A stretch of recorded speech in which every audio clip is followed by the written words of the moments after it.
여러분 안녕하십니까. 이노겸 교수입니다. 이번 시간에는 경비지도사 자격증 교부, 시행교육 과목 및 그 교육 시간, 그 다음에 시험의 출제 위원, 그 외에 경비지도사 보수 교육까지 한번 살펴보도록 하겠습니다. 원래 경비지도사 보수 교육은 별도의 강의로 하려고 했는데, 자격증 교부 관련 요 과목이 조금 양이 작아서 분량이 25분을 채우기가 조금 부족할 것 같아서 지도사 보수 교육까지 넣어서 이번에 강의하기로 했습니다. 요 이제 지도사 자격증 교부하고 지도사 보수 교육 사이에 경비 지도사의 선임 배치 기준이 있는데, 그거는 교재에 보면 이 자격증 교부하고 보수 교육 사이에 들어있어요.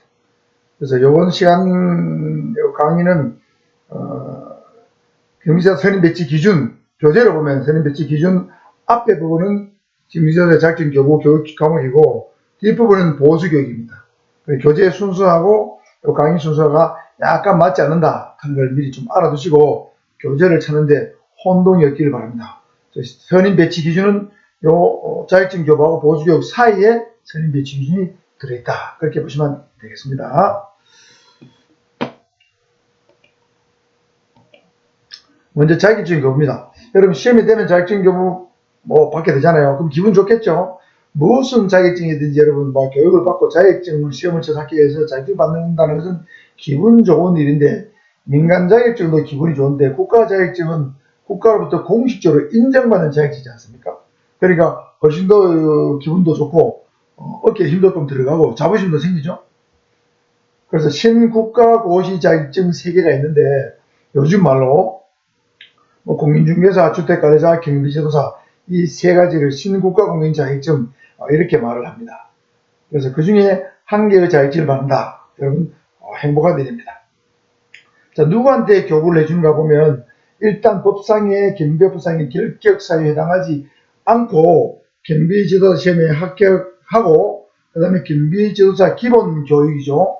기본교육인데 다른 말 하면 신인교육인데 법률 용어로는 기본교육을 쓰고 있습니다.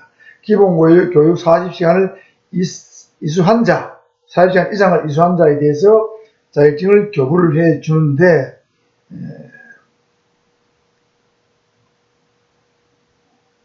이 교부는 경찰청장이 교부를 합니다.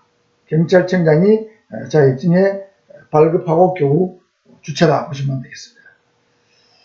그 다음에 자격증을 교부받기 위해서는 응시원서를 내야 되는데, 전자문서제 원서를 포함해서 경찰청장에게 관련 응시원서를 제출하는데, 실제로는 한국산업인력공단에서 위탁받아서 응시원서를 접수를 합니다.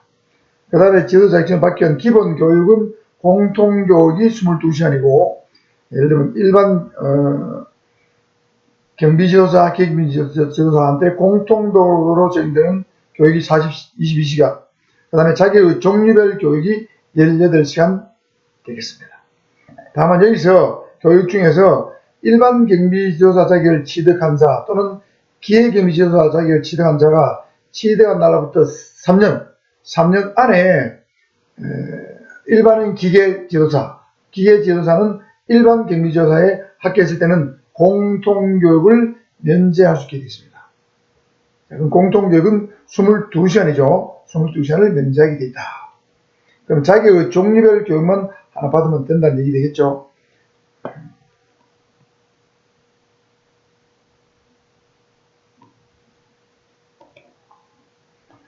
교육에 소요된 비용은 경비지도사 교육을 받는 자, 즉 합격자 본인이 부담을 해야 됩니다. 자격증 교부는 시험에 합격하고 기본교육을 이수한 자에 대해서 경찰청장이 대장에 기재한 후에 교부를 합니다. 저도 경찰청장으로부터 경비지도사 자격증을 받았다. 그래서 이제 발급권대에 보면 제일 밑에, 제일 위에는 제 메토 적혀 있고, 제일 밑에는 경찰청장 이렇게 직인이 찍혀 있습니다. 다음은 경비지도사의 교육 과목 및 교육 시간입니다. 이번 2024년도 8월 14일에 개정이 돼서 그 날짜로 시행이 되었습니다. 신임교육 또는 기본교육 총 교육시간은 40시간입니다. 제가 받을 때는 44시간인데 4시간이 줄어들었습니다. 그래서 부담이 좀 줄어들었죠. 저는 서울에 가서 교육을 받았습니다. 그래서 공통교육 22시간의 내용을 살펴보면 각종 법령, 경비업법, 경직법, 도교법, 개인정보보호법 등 법령이 총 4시간입니다. 모든 법령 합쳐서 4시간. 그 다음에 실무 1이 4시간, 실무 2가 3시간, 실무 합쳐서 총 7시간이 되겠습니다. 그 다음에 각종 범죄와 테러, 재난 대응 요령과 화재 대처법이 2시간입니다. 그러면 이제 실무상으로 보면 범죄, 테러, 재난 대응이 1시간 정도, 화재 대치 1시간 정도 할애를 하겠죠. 합쳐서 2시간. 직업윤리 및 인권보호 2시간. 경비지도사 또는 경비원도 직업윤리가 굉장히 중요합니다. 자칫하면 위법행위, 불법행위, 범죄행위에 휘말리기 쉽습니다. 그 다음에 경비원들이 또 불법행위를 하기 쉽기 때문에 불법행위를 하지 못하도록 인권보호 교육도 이루어져야 됩니다. 그래서 윤리와 인권보호는 합쳐서 2시간. 응급처치 2시간, 체포진술 2시간, 입교식, 수료식 및 평가, 즉 시험이죠. 3시간이 되겠습니다. 이걸 합산하면 22시간의 교육이 되겠고요. 자격의 종류별 교육은 18시간입니다. 일반 경비지도사와 경비지도사가 나눠지는데, 일반 경비지도사는 시설경비 3, 호송경비 2, 신변보호 2, 특수경비 2, 혼잡 다중운집 인파관리. 원래 이게 혼잡 교통 유도 경비인데 혼잡 교통 유도 경비를 쓰지 않고 여기는 혼잡 다중운집 인파관리 이렇게 표기해놨습니다. 내용은 같습니다만 위에는 경비를 썼기 때문에 밑에도 혼잡 교통 유도 경비라 쓰는 것이 사실 더 균형상 좋았는데 아마도 이제 제가 볼 때 성격이 많은 사람이 모이는 어떤 혼잡한 장소, 이런 장소의 인파관리 요령이 중요하다 해서 2시간을 한 것 같습니다. 이태원 참사 때문에 인파관리의 중요성이 굉장히 우리 사회적으로 크게 부각이 되었죠. 그래서 제가 민간경비론에서 인파관리 4대 원칙을 설명한 바가 있습니다만 인파관리하는 것이 굉장히 중요합니다. 저도 얼마 전에 어떤 축제 행사장에 경비지도사로 갔다 왔는데 거기 많은 인파들이 모였습니다. 그래서 가서 보니까 운동장인데 공중운동장에 트럭가스들의 공연 또는 가요가 있는데 한 10,000명 정도의 관중들이 모였는데 인파관리를 어떻게 하는가 유심히 제가 보면서 문제집 있는 걸 살펴봤습니다. 그때 배치된 경비원들은 시설경비원, 그 다음에 신변보호경비원, 그 다음에 혼잡교통유도경비원 합쳐서 한 25명 정도가 배치됐습니다.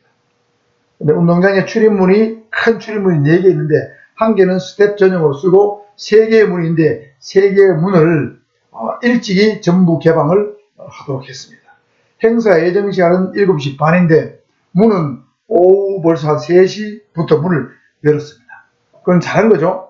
그래서 문을 다 열어가지고 모든 문을 열어서 구경하신 분 관중들이 빨리빨리 들어와서 좌석에 앉을 수 있게 해야 됩니다. 좌석은 약 4,000개의 좌석을 미리 배치해서 블록을 설정하는데 앞좌석부터 척척척 앉혀 나가면 군중의 혼잡이 유도될 일이 없죠. 그래서 별다른 사고 없이 잘 끝났는데 인파관리의 4대 원칙을 굉장히 잘 준수를 하도록 했기 때문에 아무 문제 없이 끝났습니다. 그 강좌 2시간입니다. 그 다음에 교통안전관리 2시간. 그러니까 교통유도 경비를 따로 떼가지고 교통안전관리 2시간으로 별도로 뺐습니다. 여기 위에 있는 요 혼잡 다중 인파관리, 이거는 그냥 인파관리 또는 혼잡 경비라고 보시면 되겠고, 교통안전관리는 교통유도 경비 이렇게 보시면 되겠습니다. 각각 2시간입니다. 그 다음에 일반 경비원장 실습 5시간. 이렇게 해서 18시간이고, 기계경비 지도사는 기계경비 운영관리 4시간, 기계경비 기획 설계 4시간, 인력경비 개론 5시간, 기계경비 현장 실습 5시간입니다. 그래서 18시간이죠. 그런데 여기서 전체적으로 보면 일반 경비 지도사는 기계경비 개론을 배우는 시간이 종전에 있었는데 없었습니다. 일반 경비 지도사는 사실 기계경비 개론을 배울 필요가 없습니다. 그래서 그걸 빼고 혼잡 다중운집 인파관리하고 교통안전관리를 집어 넣었습니다. 그 다음에 그 중에서 시설경비가 제일 중요하니까 3시간. 나머지는 전부 다 2시간씩입니다. 시호, 신기 빼고 시호, 신, 흑, 그 다음에 혼교죠. 혼교에서 심한 3시간이고 나머지는 2시간씩에서 5시간. 그런데 기계경비조사는 인력경비 개론을 배워야 됩니다. 왜? 기계경비조사도 기계 보는 게 아니고 기계경비업체 소속된 경비원이 있습니다. 일반 경비원인데 일반 경비에 대한 관리가 필요합니다. 그래서 인력경비를 알아야 되기 때문에 인력경비 개론이 다시 한 대가 있고 일반 경비조사는 기계경비를 알 필요가 있기 때문에 그게 없다.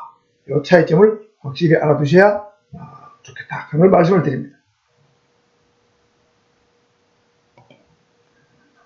지도시험의 출제위원 자격과 운영입니다. 출제위원 자격은 경찰청장은 다음 해당하는 자 중에서 출제위원을 임명 위촉한다. 1. 곧 전문대학 이상의 교육기관에서 경찰행정학과 등 경비업무 관련 학과 및 법학과의 부교수 또는 전문대학 이상의 경우에는 교수입니다. 그러니까 4년제는 부교수, 전문대학은 교수 이상으로 제시하고 있는 자. 예를 들면 경찰행정학과, 뭐 경찰경호학과, 뭐 경찰탐정과 이런 되겠죠. 그 다음에 2. 석사 이상 학위 소유자로 경찰청장이 정하는 바에 의하여 경비업무에 관한 연구실적이나 전문 경력이 인정되는 자, 즉 경비업무 관련해서 석사 이상 학위 소유자면 되겠죠. 3. 방범 업무 경비 업무를 3년 이상 담당한 경감 이상 경찰 공무원 경력이 있는 자. 저는 방범 경비 업무를 경찰 25년 동안 여러 많이 했기 때문에 요 3의 규정을 적용해서 지도자 시험 출제위원 자격이 있다고 봅니다. 제가 부산경상대학에 이제 겸임교수 있는데, 그건 전문대학이 않습니까? 근데 교수장 되는데, 이게 겸임교수도 여기 교수로 보는지 안 보는지 명확한 규정이 없습니다. 그래서 1번을 저한테 정할 수 있을지 없을지는, 이거는, 유권 해석을 받아봐야 알 수 있다. 옛날에는 교수, 부교수, 그 다음에 전임 강사, 그 다음에 시간 강사 이렇게 명확했는데, 요즘은 교수도 종류가 너무 많아요. 보통 정교수도 있지만, 겸임 교수도 있고, 특임 교수도 있고, 또 석자 교수도 있고, 이래서 교수의 종류가 너무 많아서, 이런 부분에 대해서도 법을 만들 때 좀 더 정교하게 조금 정리할 필요가 있다, 입법할 필요가 있다, 이렇게 생각이 듭니다. 출제위원 운영인데, 출제위원의 숫자는 시험 과목별로 2일 이상으로 합니다. 지도자 시험 과목이 여러분 1차 2과목, 2차 2과목이니까, 시험 출제위원은 총 8명 이상이 돼야 되겠죠. 통상적으로 보면 출제위원 8명이고 그 다음에 출제위원장 1명에서 9명의 보통 위원으로 위촉 또는 임명을 합니다. 그 다음에 출제위원과 시험관리 업무에 종사하는 자, 출제위원이 아닌 자죠. 제에서는 예산을 범위하면서 수당과 예비를 지급할 수 있고 시험은 쉽게 말하면 시험 출제위원 수당 준다는 얘기입니다. 다만 공무원인 위원이 소관 업무와 직접적으로 관련하여 시험 관리 업무에 종사하는 경우에는 그러지 아니하다. 예를 들면 경비지도자 시험을 주관하는 경찰청 범죄 예방 대응과에 이 경비지도자 시험을 담당하는 직원은 원래 자기 업이 그렇기 때문에 수당과 예비를 안 준다, 이런 뜻이 되겠습니다. 그러나 경비지도자 시험 관리의 공정성을 위해서 감찰요원 있죠. 감사실에 감찰요원이 시험 출제위원회 장소에 와가지고 시험 출제위원회 같이 숙식을 하면서 열흘 머물렀다. 그러면 그 감찰요원에 대해서는 직접적으로 관련된 사람이 아니죠. 이 사람한테는 수당과 예비를 지급할 수 있다는 뜻이 되겠습니다. 다음은 경비지도사 보수교육입니다. 자, 이 보수교육도 2024년도 8월 14일에 처음으로 개정돼서 시행이 되었고, 저도 2024년 9월경에 부산에 있는 모 대학에서 경비지도사 보수교육 6시간을 수료했습니다. 그래서 보수교육 제가 1기 수료생이다, 이렇게 말씀드릴 수 있겠습니다. 자, 보수교육은 경비지도사는 원래 신임교육, 기본교육밖에 없었는데 법이 자꾸 바뀌지 않습니까? 경비업 관련 법이 자주 바뀌니까 경비지도사도 보수교육을 받아야 한다. 정기적으로 보수교육을 받아야 새로운 어떤 법령의 개정의 변화도 알 수 있고 어떤 경비업계 현황도 파악할 수 있기 때문에, 그래서 보수교육제도가 신설이 되었다 보시면 되겠고, 그래서 지도사는 대통령 선임된 경비지도사입니다. 경비지도 자격을 따고 자격을 따더라도 선임이 안 된 사람은 보조교육 받을 필요 없죠. 선임된 경비지도사는 대통령령으로 정하는 바에 따라 경찰청장이 실시하는 보수교육을 받아야 한다. 의무사항입니다. 법 11조 2에 따라서 경찰청장이 실시하는 보수교육은 선임된 경비지도사를 대상으로 선임된 날로부터 매 3년이 되는 날이 속하는 해에 실시하는 6시간 이상의 교육으로 한다. 예를 들면 2020 만일에 4년도에 지도사 선임이 되었다고 가정하면 2025, 2026, 2027년도, 2027년도에 실시하는 지도자 보수교육을 6시간 이상 받아야 된다. 이런 뜻이 되겠습니다. 선임 날로부터 3년이 되는 날이 속하는 해입니다. 다만 일반 지도사와 기계 지도사 자격을 모두 취득한 사람이 일반 지도자도 선임되고 기계 지도자도 선임됐다. 이런 경우 있을 수 있겠죠. 왜냐하면 프리랜서 경비지도사가 있기 때문에 그래요. 상근을 하는 것은 어렵겠지만, 두 군데 모두 선임이 어렵겠지만, 프리랜서로 예를 들면 기계 경비지도사에는 상근을 하고 일반 경비지도사는 프리랜서로, 저처럼 프리랜서로 특정한 일이 있을 때만 잠시 가는 거는 갈 수 있거든. 모두 선임된 그런 경우가 있을 수 있겠죠. 이 경우에는 보수교육의 일부를 면제할 수 있다. 자, 보수교육의 일부를 면제할 수 있다. 6시간 중에 몇 시간을 면제할 수 있다는 뜻이죠. 자, 몇 시간을 면제 중에 좀 더 설명을 하고, 1학에도 불구하고 기본교육 또는 직전 보수교육을 받은 날로부터 3년 이상 보수교육을 받은 적이 없는 사람이 지도사로 선임된 경우에는 선임된 날로부터 60일 이내에 보수교육을 받아야 한다. 쉽게 말하면 기본교육을 받거나 보수교육을 받고 3년 동안 보수교육을 안 받았을 때는, 안 받고 지도사로 선임될 때는 선임된 날로부터 60일 합니다. 60일 안에 보수교육을 받아야 됩니다. 저는 기본교육을 받고 3년 이상 보수교육을 받은 적이 없었죠. 보수교육이 신설됐으니까. 그래서 저도 요 법 시행되고 8월달에 시행되고 9월에 보수교육을 바로 받았습니다. 4. 보수교육 과목 시간 등에 필요한 사항은 행정안전부령으로 정한다. 행정안전부령의 보수교육이 어떻게 나오는가 살펴보면 이게 행정안전부령입니다. 이게 규칙이 경비업법 시행 규칙입니다.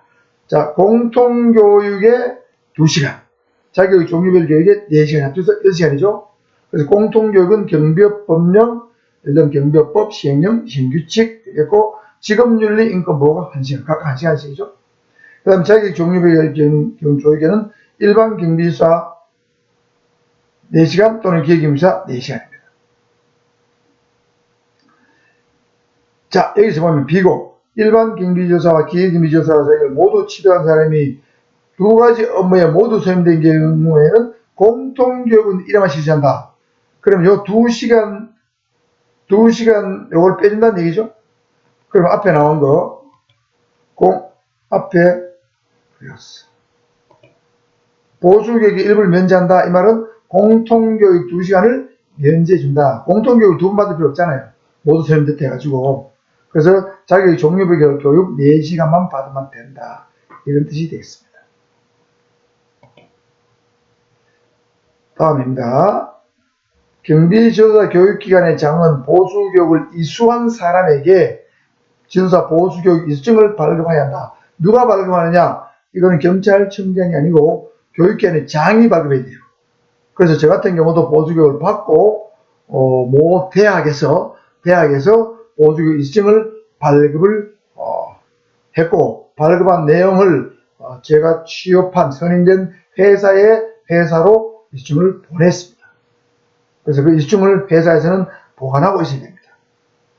보수교육을 받은 기록이 남아 있어야 되겠죠?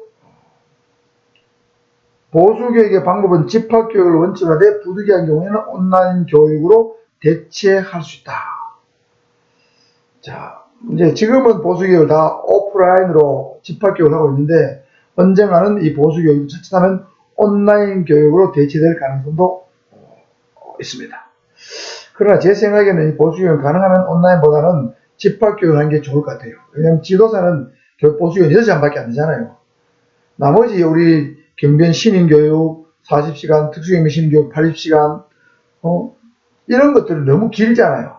그러니까 이 집합교육이 부적절하지만 6시간짜리이기 때문에 이거는 굳이 온라인 교육할 필요가 없다. 저는 판단이 됩니다만 규정에는 온라인 교육도 가능하다고 되어 있습니다. 경비지도사 교육기관의 지정 기준입니다. 그 지도사 교육기관을 지정되려면 어떤 기준을 부합해야 되는가?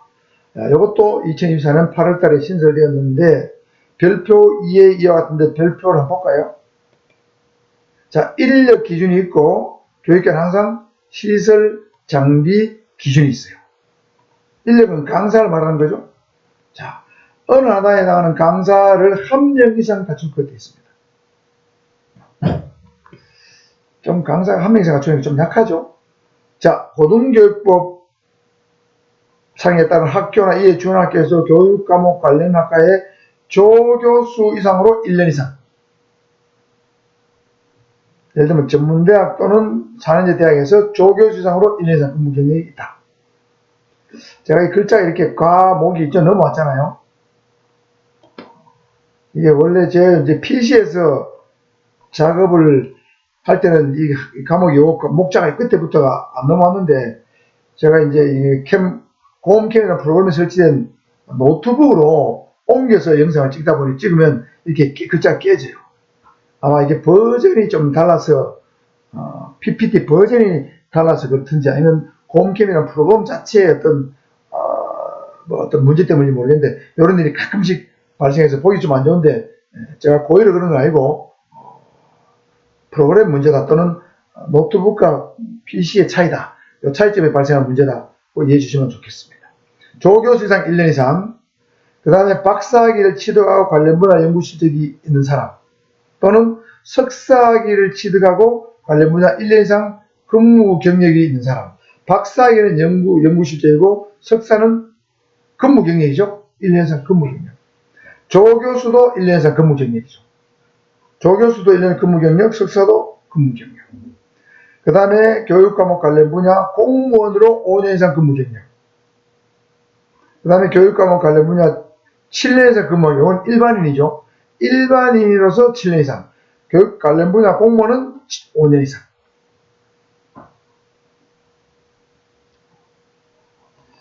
다만 체포신설 과목의 경우에는 무도사범 자격을 취득한 후 관련 분야의 글자가 넘어가 버렸죠.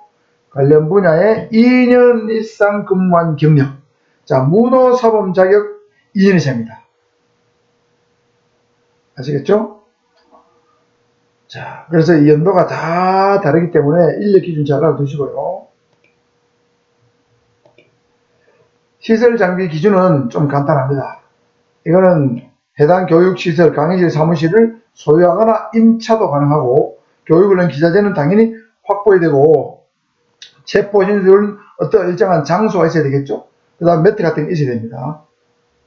그 다음에 기계경비사 교육에 필요한 감지, 수신장치, 관제시설을 갖춘 실수를 확보해야 됩니다. 앞에 말하는 예를 들면 기계경비조사 시간이 4시간 있었죠. 요 4일째 있잖아요. 이렇게 하려면 기계경비조사 교육을 위한 시설, 감지, 수신, 관제시설을 갖춘 실습실을 확보를 해야 된다. 이게 이제 지도자 교육권을 지정되기 위한 조건이 되겠습니다. 그 다음에 지도자 교육권 지정을 받으려는 자는 다음 서류를 첨부하여 경찰청장에게 지정을 신청해야 됩니다. 신청해야 됩니다. 3가지 서류죠. 경비 관련 교육 운영 계획서 및 운영 경력서. 운영을 해본 경험이 있다면 경비관 교육 운영 경력이 있는 사람에 해당되고 경력이 없다면 경비관 교육 운영 계획서만 내면 되겠습니다. 인력 기준에 해당하는 강사의 인적 사항 및 자격을 증명하는 서류.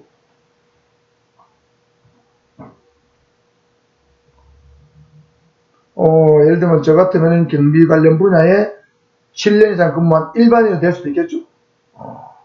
그러니까 저는 그런 자격을 내면 될 것 같습니다. 교육시설 장비 현황을 확인할 수 있는 서류. 당연한 거죠. 신청을 하고 나면 신청을 받은 경찰청장은 기준에 적합한 여부를 심사를 하겠죠. 그리고 적합하다 인정되는 경우에는 교육기관을 지정할 수 있고, 이때 경찰청장은 법인 등기상 증명서를 행정정보 공동이용망을 통해서 반드시 확인을 직권으로 해야 됩니다. 그 다음에 경찰청장은 교육기관을 지정하는 경우에 명칭과 소재지 지정 일자를 홈페이지에 공고해야 되고, 그 다음에 지도사에 대한 기본교육 및 보수교육하는 업무를 교육기관의 경찰청장이 위탁하겠죠. 위탁하는 경우 많습니다. 위탁하는 경우에는 주로 위탁받은 기관 및 위탁 업무의 내용을 고시해야 된다. 그래서 경비수사 보수교육기관으로 부산 같으면 모대학 2군데, 그 다음에 경비협회, 대한민국 경비협회 해서 4군데가 위탁을 받은 걸로 저는 알고 있고, 그 중에 한 군데에서 제가 교육을 받았다. 그 다음에 지도사 교육기관의 지정 취소인데, 이것도 2024년 8월 14일에 신설이 되는데, 그 지정 취소 및 업무 정지 기준은 별표 1에 산 것 같은데, 별표 1, 3을 한번 살펴보면, 여기 일반적인 총괄적인 기준이 있고 상세한 세부 기준이 있어요. 여기 개별 기준이요. 1차 위반하면 행정처분 2차 위반하면 행정처분 3차 위반하면 행정처분 이렇게 적어놓은 개별 기준이라고 불러요. 여기는 1개월, 3개월, 6개월, 3개월, 6개월 지정 취소 이렇게 나오죠. 이거는 개별 기준이고, 개별 기준이 아닌 개별 기준을 적용하기 위한 어떤 정해서 혼선이 올 수 있는 일반적인 기준이 이 일반 기준입니다. 자, 일반 기준 살펴보면 위반 행위가 2 이상이면 그중 무거운 처분 기준에 따른다. 다만 2 이상의 처분 기준이 모두 업무 정지인 경우에는 각 처분 기준을 합산한 기한을 넘지 않는 범위에서 무거운 처분 기준의 그 처분 기준의 2분의 1을 범위에서 가중한다 되어 있습니다. 자, 이게 한번 볼까요? 이게 무슨 말인지? 모두 업무 정지인 경우죠. 자, 지정받은 사항을 위반의 업무를 행한 경우 1차 위반 업무 정지 1개월, 2차 위반 업무 정지 3개월이죠. 자, 그러면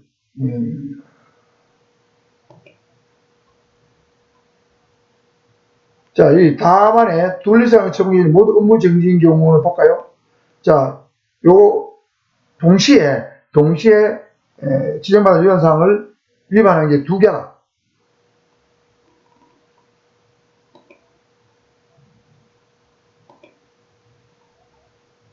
자, 그러면 여기 한 개는 여기 지정받은 사항을 위반해서 한번 1차 위반이고, 그 다음에 한 개는 시정명령을 정당히 이행하지 않다. 3개월이다. 그럼 2개 위반 사항이 발생했잖아요. 그러면 영업정지를 얼마나 할 것인가? 2개가 동시 적발할 때는 2개월 합산하면 4개월이죠? 4개월을 넘지 않는 범위 내에서 중한 처분의 기준에서 2분의 1을 가져간다고 했습니다.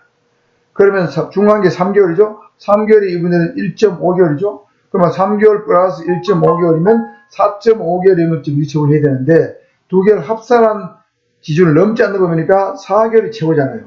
그러니까 4.5개월을 하는 것이 아니고 4개월 영업정지 처분을 해야 된다. 이런 뜻이 이게 가가 해당되겠습니다. 그 말입니다. 위반 행위에 회수했다는 행정처분 기준은 최근 2년간 같은 위반 행위로 행정처분을 받은 경우에 적용한다. 이 경우 기간의 계산은 위반 행위에 대한 행정처분일과 그 처분 후 다시 같은 위반 행위를 하여 적발된 날을 기준하고 있습니다. 자, 2년 알아두고 행정처분일 적발일입니다. 자, 그 다음에 같은이죠.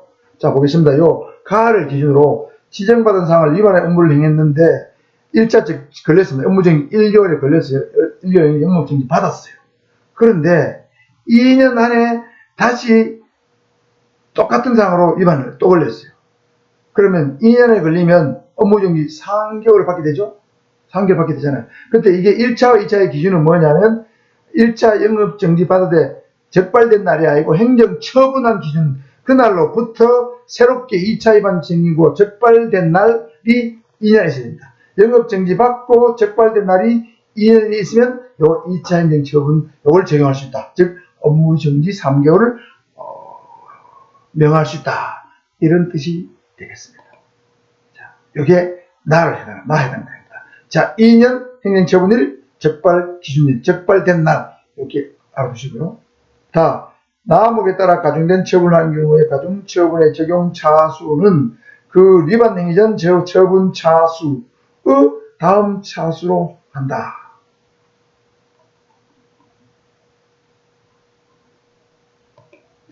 자, 이거 1차 위반하고 2년 안에 2차 위반했죠. 자, 그러면 이 앞에 보면 적용 차수 볼까요?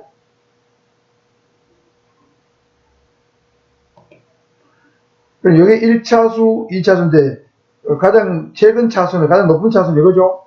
그러니까 1차 위반하고 2년 안에 2차 위반을 했을 때 이 차수는 요건 1차 차수, 요거는 2차 차수.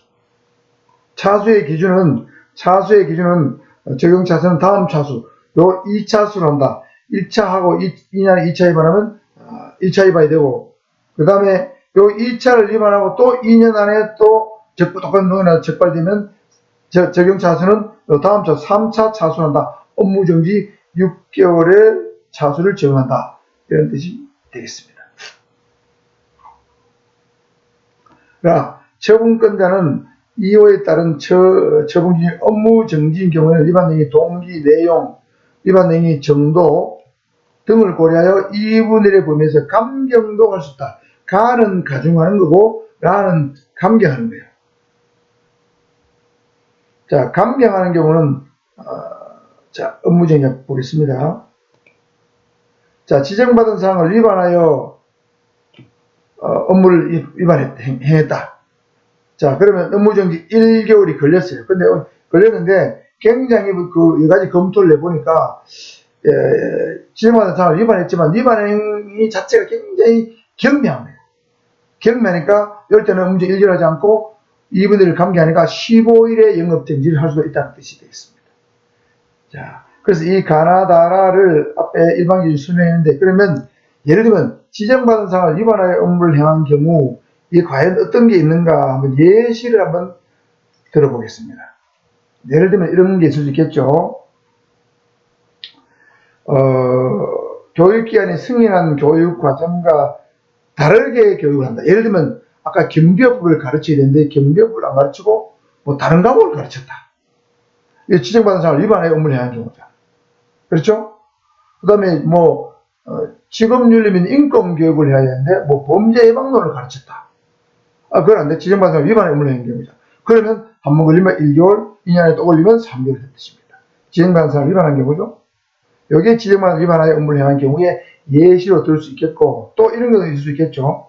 예를 들면 뭐 교육 시간에 출석 안 했는데 출석한 것처럼 했다. 또는 시험을 안 쳤는데 시험 친 것처럼 해가지고 수료증을 내줬다. 이런 것도 지정받은 사항을 위반한 거죠. 이런 게 걸리면 1개월, 3개월, 6개월 된다는 영업정지를 받는다는 뜻입니다. 그 다음에 여기 다는 보면 지정기준에 적합하지 않게 된 경우는 최초에 지정 신청할 때는 강사의 자격이나 시설의 기준에 부합했어요. 그런데 지정받은 이후에 강사를 다른 사람으로 바꿔가지고 지정기준에 부합하지 않는 강사를 썼다. 지정기준에 적합하지 않은 경우잖아. 그게 적발됐다. 그러면 최초 적발되면 1개월, 두 번째 적발되면 3개월, 세 번째 적발되면 취소입니다. 이렇게 된다는 의미가 되겠습니다. 그래서 경기사 교육견의 지정 취소 및 업무 정지 기준에 대해서 전반적으로 한번 살펴보았습니다. 그 다음 마지막으로 경찰청장은 지도자 교육기관의 지정을 취소하거나 업무 정지를 명한 경우는 그 사실 역시 홈페이지에 공고해서 모든 사람이 알 수 있도록 해야 된다. 그래서 이번 시간은 경비지도 자격증의 발급, 시험 과목, 그 다음에 시험 과목도 교육 과목, 신인 교육 과목, 그 다음에 지도자 보수 교육까지 전반적으로 한번 살펴봤습니다.